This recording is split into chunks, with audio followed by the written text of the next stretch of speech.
पण यातली एक गोष्ट फार उल्लेखनीय आहे, ती म्हणजे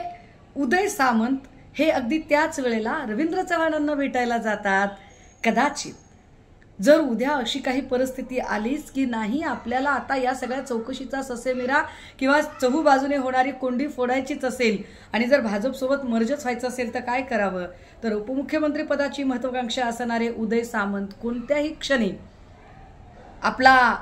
जवळचा जो काही एकूण जो गट आहे तो घेऊन भाजपकडे सुद्धा जाऊ शकतातच की.